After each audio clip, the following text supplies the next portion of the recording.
Selamat siang untuk kita semua. Kembali lagi bersama saya atas nama Helmi Putri Wongaluro, NIM 1734030026, semester 9, prodi Sosiologi. Saya akan membacakan hasil buku review ke-6 tentang psikologi dari COVID-19. COVID-19 akan mempengaruhi kehidupan sebagian besar orang kami di planet dengan cara yang mendalam, mulai dari premis bahwa respon yang efektif terhadap pandemi tergantung pada orang-orang yang berkumpul dan saling mendukung sebagai anggota komunitas umum. Menggunakan identitas sosial berteori untuk memberikan analisis psikologi yang komprehensif dan terintegrasi dari COVID-19. Hasil adalah sebuah buku yang merupakan hubungan antara monografi. Percaya bahwa struktur ini memungkinkan kita untuk menunjukkan kekuatan dan keberanian tidak hanya penelitian identitas sosial.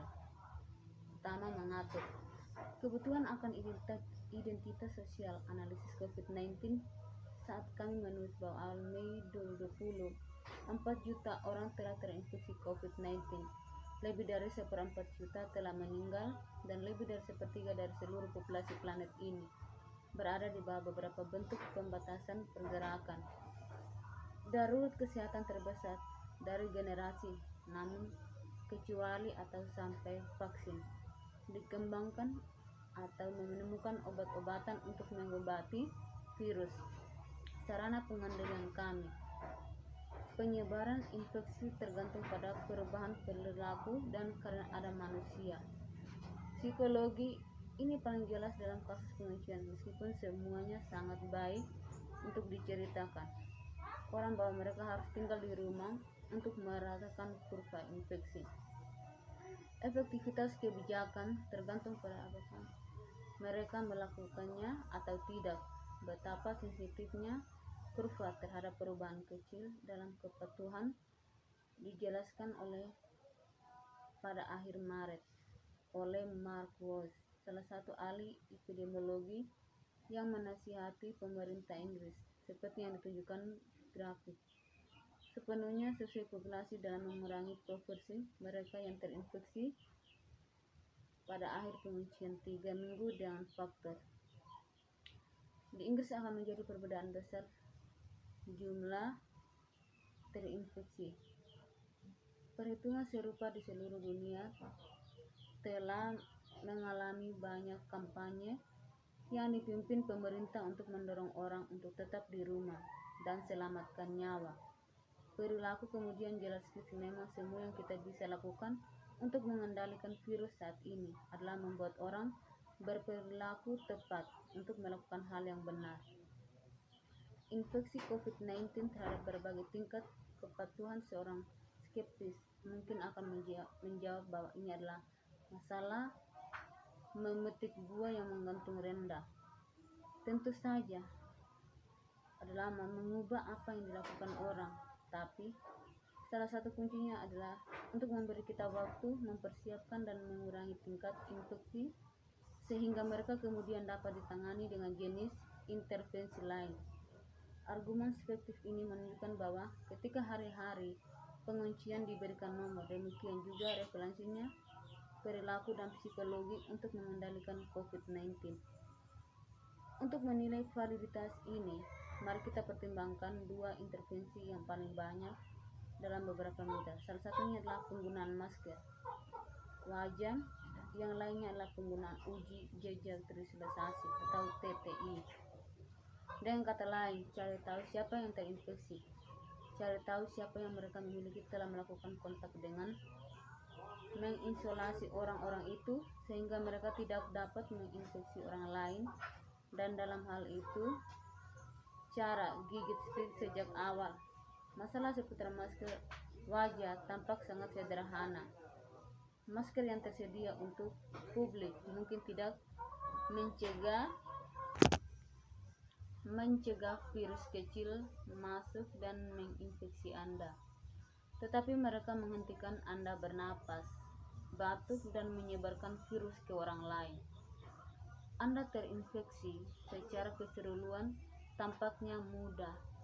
Pakai masker dan kurangi virus sebaran, di mana psikologi dalam hal itu ada baiknya memulai dengan membuat perbedaan kecil tapi penting.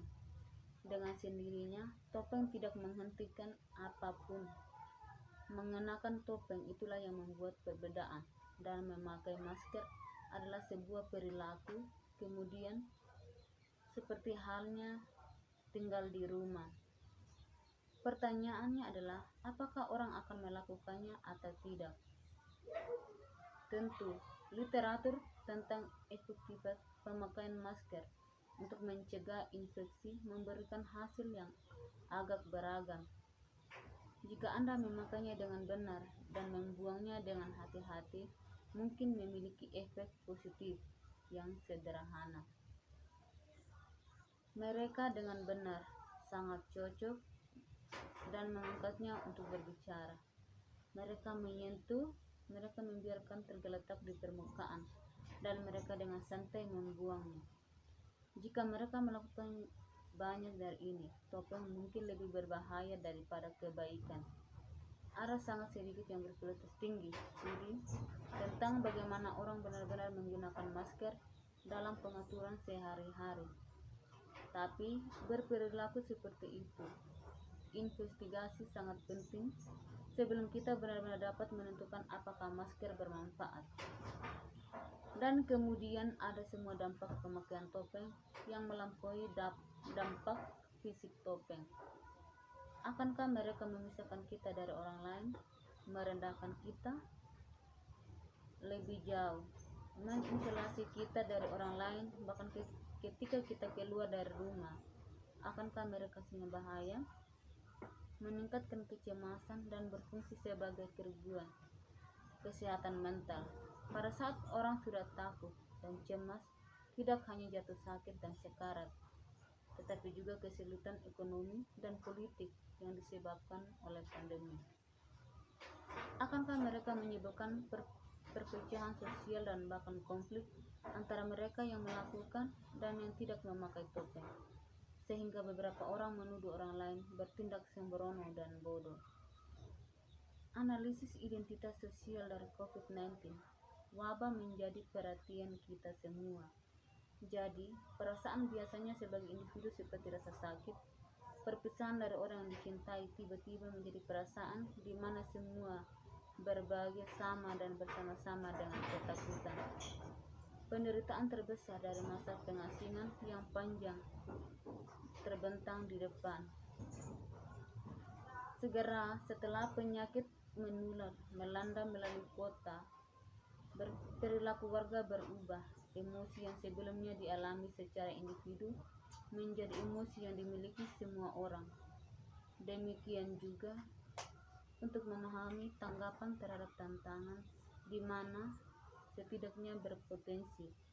Kita semua bersama-sama, kita membutuhkan analisis teoritis yang membantu kita memahami sifat itu, pengalaman bersama dan kolektif. Di atas segalanya, maka inilah yang dicari untuk menyediakan pendekatan identitas sosial.